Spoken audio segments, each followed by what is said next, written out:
네, 다 같이 기도하겠습니다. 하나님 아버지, 주일 예배로 모인 저희들에게 하나님의 말씀을 들려주시옵소서.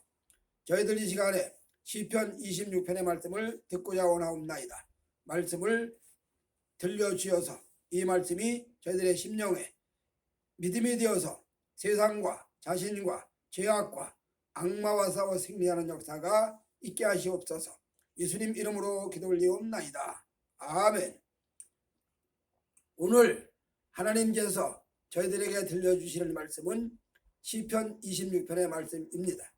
시편 26편의 말씀 중에 특별히 2절 말씀에 근거해서 뜻과 양심, 그런 제목으로 말씀을 나누도록 하겠습니다. 자, 뜻과 양심은 사람의 지정의, 즉 영혼, 마음에서 나타나는 현상입니다. 이 뜻이 고상하고 양심이 청결하면 그 사람의 인생이 맑고 청결한 것이고, 뜻이 너절하고 양심이 어둡고 혼잡하면 그 사람의 인생이 혼탁한 것이죠. 오늘 시편 기자 다윗이 하나님을 잘 섬기는 믿음 생활 중에서 특별히 믿음을 처음 시작한 믿음이 아니고 많이 성숙되고 연단되고 훈련되어서 이제는 하나님과의 아주 은밀한, 하나님과의 아주 면밀한 깊은 관계가 형성된 그런 상태에서 나온 말씀이 오늘 본문의 말씀입니다.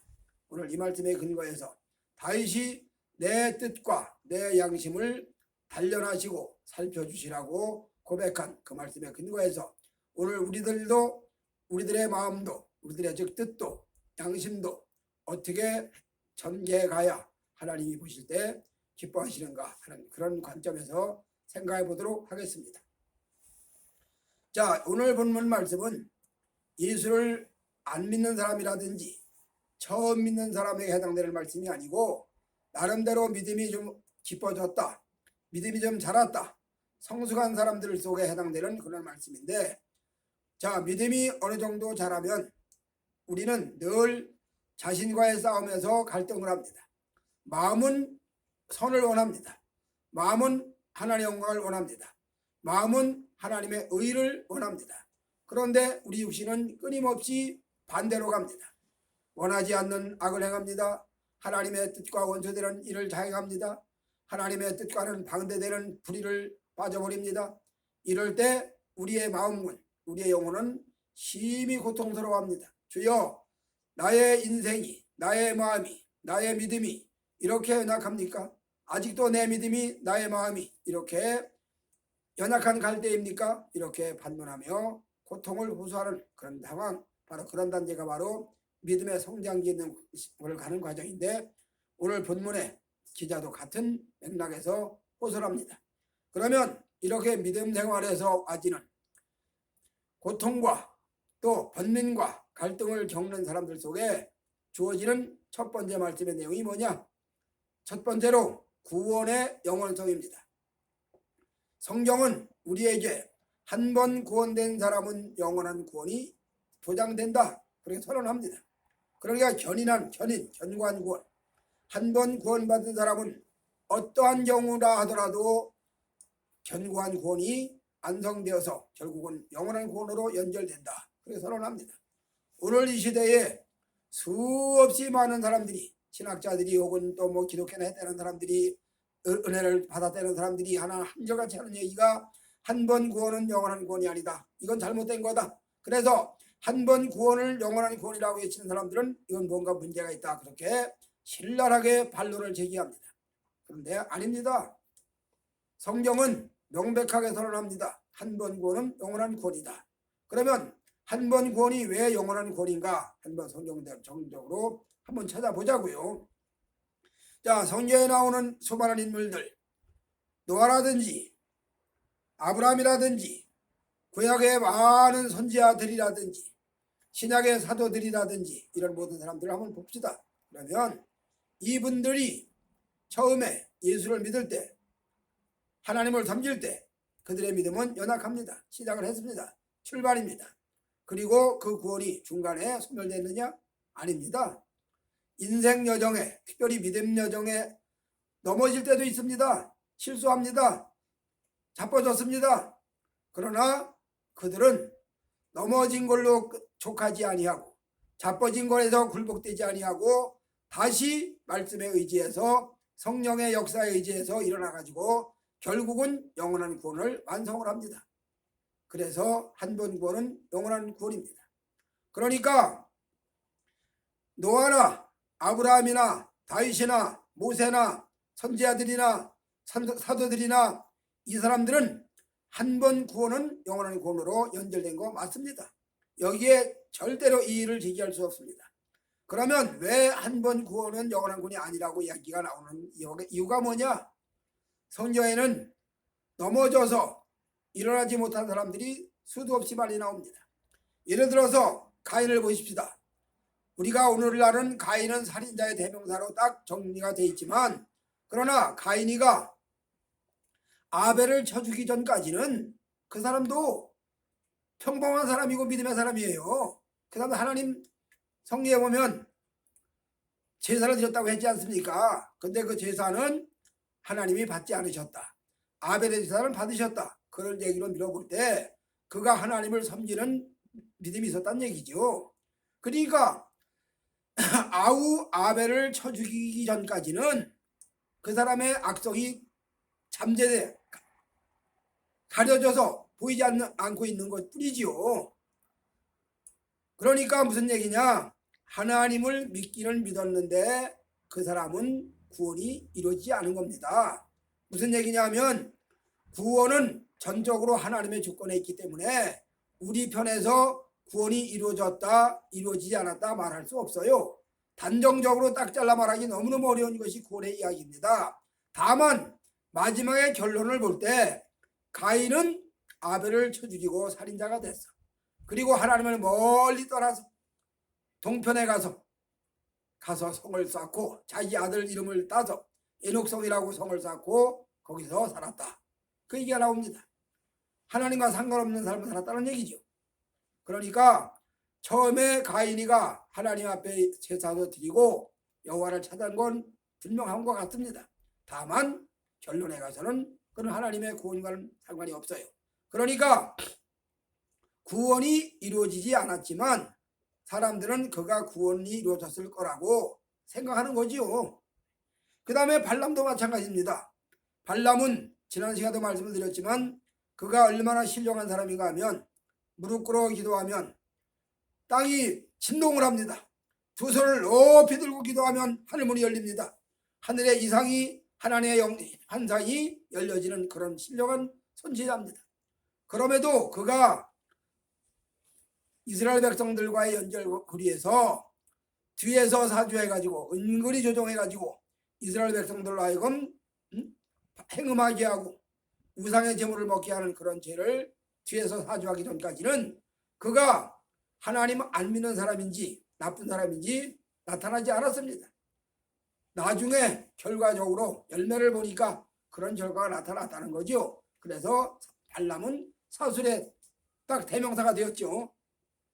그런가 하면 고라도 마찬가지죠. 고라도 패역을 하기 전까지는 반역을 하기 전까지는 하나님 잘 믿는 믿음의 사람 속에 들어 있었습니다. 분명히 하나님을 섬기는 선민의 대열에 속해 있었습니다. 그러나 그가 모세를 반역하고 대적해서 결국 땅이 갈라져서 온 일당들이 다 땅속에 산채로 빠져버리는 그런 현상이 오고 나서야 비로소 고라는 패역했다 얘기하는 거지. 그 사건이 이기 전까지는 그도 일반적인 눈으로 볼 때 하나님을 잘 믿는 사람으로 보였다는 얘기입니다. 그러니까 저 사람 구원받았어, 저 사람 구원의 백성이야, 그렇게 얘기할 수 있었다는 얘기죠. 그러나 결론에 가서 아니기 때문에, 그러니까 말씀을 정리합니다. 자, 노아라든지 아브라함이라든지 다윗이라든지 모세라든지 선지자들 사도들 이 모든 분들은 처음에 구원이 완성이 영원토록까지 함께 간 겁니다. 그러니 한 번 구원은 영원한 구원이 이루어진 거죠. 반대로 가인이라든지 발람이라든지 고라라든지 이 사람들은 한 번 구원 자체가 이루어지지 않은 사람들입니다. 구원이 이루어진 것처럼 보였을 뿐이지 결론적으로 구원이 이루어지지 않은 사람이 이러지 않은 결과를 가져온 거지요. 이런 맥락에서 볼 때 한 번 구원은 영원한 구원이 맞습니다. 이론의 여론의 재론의 여지가 없어요. 성경은 하나님의 사람으로 하나님의 구원으로 하나님의 절대 주권에 의해서 한 번 구원된 사람은 그 구원은 영원하다. 여기에 분명하게 말씀을 합니다. 그러니까 한 번 은혜 받은 사람들이 떨어졌다 해서 이걸 봐라, 이렇게 은혜도 받았지 않냐, 이렇게 하나님의 역사도 이루어지지 않냐, 그런데 이 사람이 어떻게 구원이 이루어졌다고 할 수 있느냐. 그러니 한 번 구원은 영원한 구원이 아니다. 그렇게 주장하는 사람들은 성경의 세계를, 성경의 말씀을 아는 것 같지만 깊이 알지 못하고 얇게 일천하게 알았다고 해도 틀린 말은 아닐 것입니다. 이렇게 뜻과 양심이 바르게 세워지기 위해서는 첫째로 한 번 구원은 영원한 구원이라는 기초가 분명하게 세워져야 된다. 그런 이야기입니다. 그 다음에 두 번째로 기록된 말씀이죠. 여러 번 강조했지만 성경은 기록된 하나님의 말씀인데 이 기록된 말씀이 완성되기까지 긴 세월이 소요됐습니다. 많은 성경 기자들이 동원됐습니다. 그리고 이 말씀이 결국 수없이 많은 기자들이 이야기하고 수없는 긴 세월 동안 기록이 됐어도 결국 가는 목적이, 방향이 뭐냐?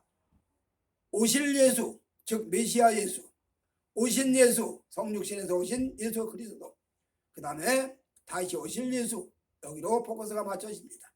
모든 성경이 기록된 말씀이 다 여기에 맞춰지는 겁니다. 자, 잘 아시는 대로 우리가 가진 성경 마태복음에는 주제가 뭐냐? 체계적인 구성, 말씀이 산만하게 여러 갈래로 흘러져 가는 것이 아니라 어쩌면 그렇게 딱딱딱 체계적으로 구성되어 있습니다. 마태복음은 이게 아주 명백하지요. 그 다음에 마태복음에는 아주 독특한 신학적 특성이 나타납니다.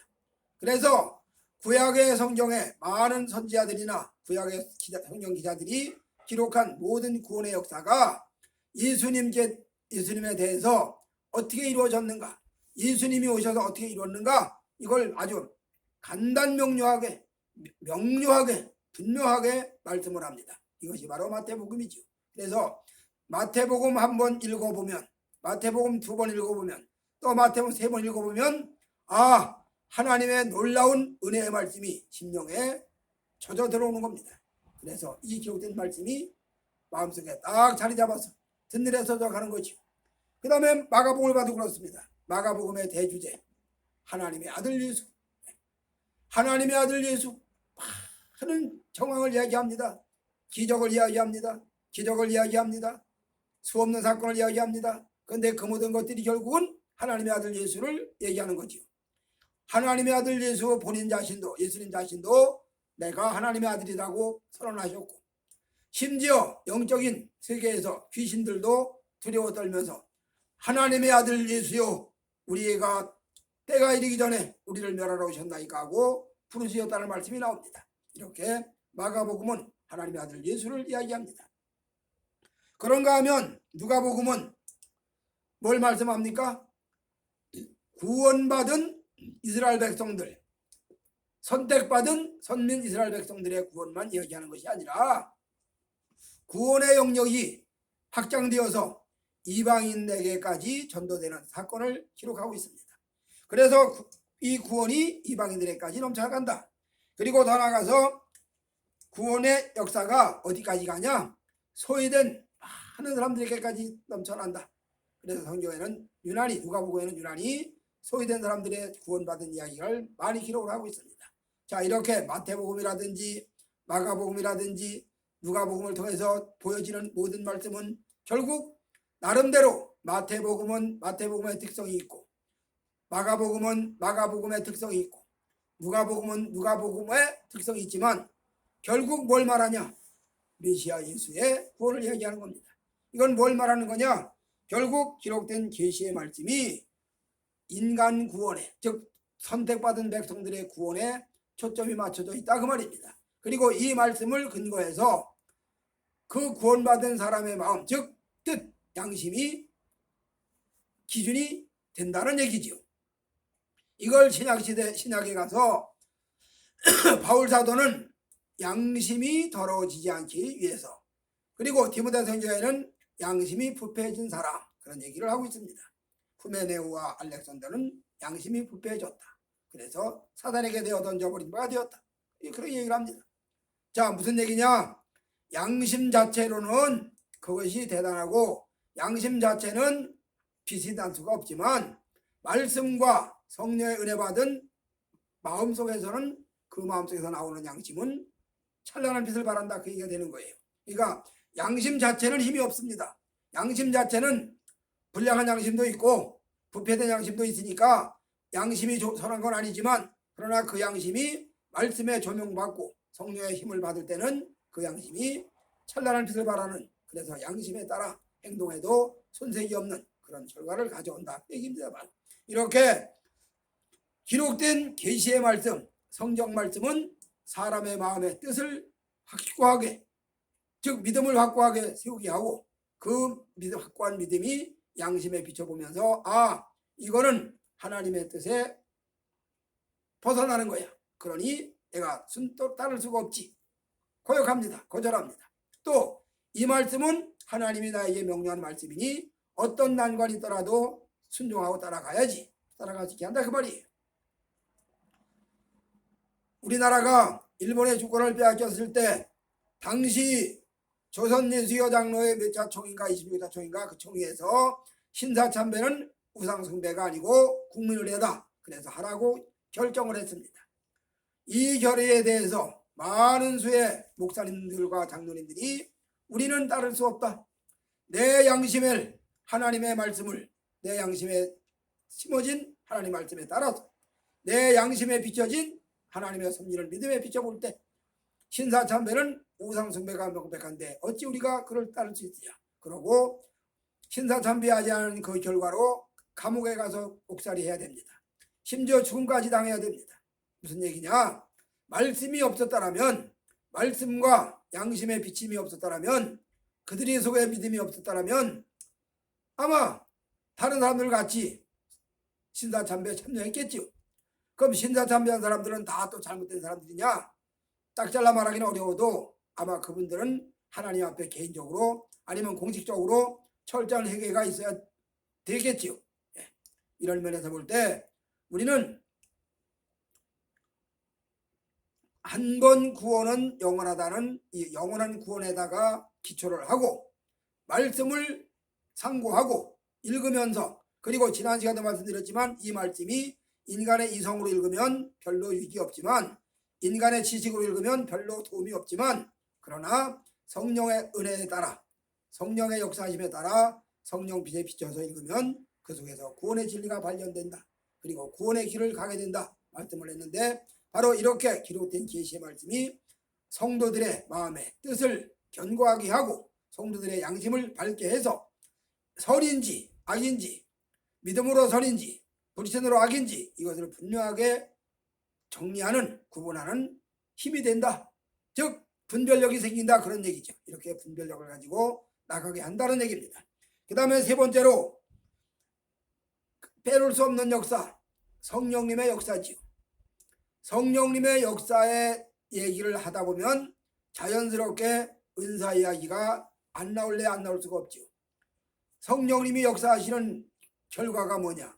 은사가 아니겠어요? 물론 꼭 은사만 가지고 얘기할 수는 없지만 성령님은 다양한 방법으로 성도들의 믿음을 도움을 주시죠. 파라크레토스, 보혜사 성령, 그분이 성도들의 심령을, 은혜를 비춰주셔서 믿음 생활에 도움이 되도록 역사하신단 말입니다. 그리고 믿음 생활의 역사하심과 동시에 은사가 반드시 발생이 됩니다. 자, 제 개인적인 이야기를 웬만하면 안 하려고 하는데 지금 또 마음에 떠오르니 말씀드리겠습니다.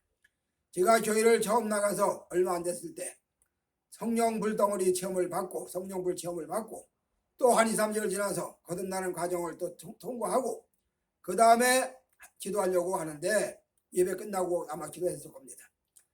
지금 뭐 이렇게 의자에 앉아서 예배 드리는 것도 아니고 마루바닥에 방석 깔고 앉아서 예배 드릴 때니까 무릎 꿇고 앉아서 기도하는데 갑자기 온몸이 진동을 하면서 막 이렇게 10cm나 한 15cm 정도 높이로 번쩍번쩍 뛰면서 진동이 오면서 온몸이 뜨거워지면서 혀에서는 이상한 소리가 나오고, 훗날 나중에 보니까 방언인데 이상한 소리가 나오고, 혀가 구부러지면서 이상한 소리가 나오고, 그 다음에 마음에 무슨 생각이 드느냐, 병든 자들을 보면 손을 얹어 기도를 해주면 나을 것 같아요.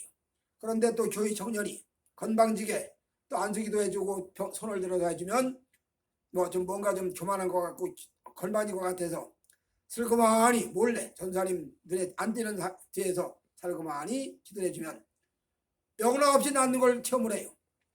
그 얘기를 하려고 하는 것이 무슨 뜻으로 얘기를 하냐면 성령님의 은사가 임했다 그 말입니다. 그래서 성령님이 우리 가운데 오셔서 말씀을 가르치시고 구원을 적용시키고 깨닫게 함과 동시에 질병을 명령하면 더러운 질병아 물러가라 그렇게 명령하고 기도하면 질병이 떠나가고 치료가 되고, 더러운 귀신을 명령하면 귀신이 떠나가고 치료가 되고, 이런 것을 경험했다 그런 얘기입니다. 즉 쉽게 말하면 치유의 은사도 받고 축사의 은사도 받았다 그런 얘기예요. 이렇게 성령의 은사가 나타나는데 문제는 은사가 나타나는 것 이것이 중요한 게 아니고 성령님의 나타남, 즉 성령님의 역사하심은, 은사는 성령님의 역사 자체로 중요한 것이 아니라 하나님의 구원의 말씀이 더 중요하다. 쉽게 비유를 하자면 낮에는 태양이 떠 있습니다. 밤에는 달이 뜹니다. 별이 떠요. 밤과 낮이 교차하면서 날이 가고 달이 갑니다.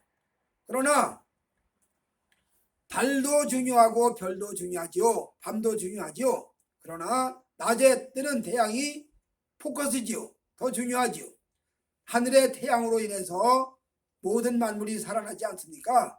마찬가지로 성경 말씀, 기록된 말씀 자체가 이미 구원의 말씀이고 성령님의 은사나 성령님의 역사하심은 이 기록된 말씀을 돕는, 기록된 말씀을 적용하는 그런 역할이다 그 말이에요. 그러니까 어떤 경우라도 영적인 세계, 영적인 체험, 영적인 은사 이런 것들이 말씀보다 앞서갈 수는 없습니다. 이런 영적인 은사가 없는 것보다야 있는 게 분명히 더 유익하고, 이런 영적인 은사가 나타나는 게 그냥 나타나는 게 아니라 하나님의 은혜를 받아야 나타나죠. 하나님의 은혜를 입어야 나타나죠. 믿음을 선물로 받고 구원을 선물로 받은 자에게 이것이 나타나는 거죠. 이렇게 나타나는 것은 중요하고 귀한 것이지만 그것 자체 가지고는 귀한 것이 아니고 하나님의 구원의 감격이 있고 하나님의 은혜 주신, 하나님께서 주신 은혜 감격이 있고, 그래서 성도로서의 믿음의 길을 바로 가는 과정에서 이런 은혜 세계가 나타나고, 기도 많이 하고 깊이 기도하다가 영의 세계가 깊어지는 것 귀하게 여기고 참 소중하게 여기고 놀라운 건 사실이지만, 그러나 그것 자체가 중요한 건 아니고 그것이 왜 필요한가, 그런 것들이 왜 중요한가, 결국 말씀 때문에 중요하다 그 말이에요. 말씀이 따라가는 데까지 따라가면서 말씀이 서는 데서 머물고, 그러면서 거기서 은사도 영적인 세계도 같이 가면 아무 잘못이 없다. 그런데 문제는 말씀을 벗어나서 영적인 역사라고 하면서 말씀과 벗어나면 그건 영적인 역사가 될 수가 없습니다. 말씀을 벗어나서 영적인 역사는 있다면 그거는 성령의 역사가 아니라고 딱 잘라 단정적으로 말해도 잘못하는 것이 없어요. 자, 성경은 구원에 대해서 말씀합니다. 이루어진 구원, 마음으로 믿어 의에 이르고 입으로 신하여 구원에 이른다. 그래서 영접하는 자, 곧 그 이름을 믿는 자들에게는 하나님의 아들이 되는, 하나님의 자녀가 되는 권세를 주었으니 이 이루어진 구원입니다. 늘 얘기하지만 갈보리 언덕의 십자가상에 예수님 돌아가실 때 한쪽 편에 있던 강도가 주님에게 오늘 주님 나라 들어가실 때 나도 좀 생각해 주시라고 부탁할 때 그 강도에게는 주님께서 오늘 네가 나와 함께 낙원에 있으리라. 이 사람은 이루어진 구원이면 됩니다. 이루어가는 구원은 갈 틈이 없어요. 그러나 우리 모두는 다 강도들 같이 이루어진 구원만 가지고 갈 수가 없어요. 이루어가는 구원을 우리는 받고 살아야 됩니다. 적용해야 됩니다.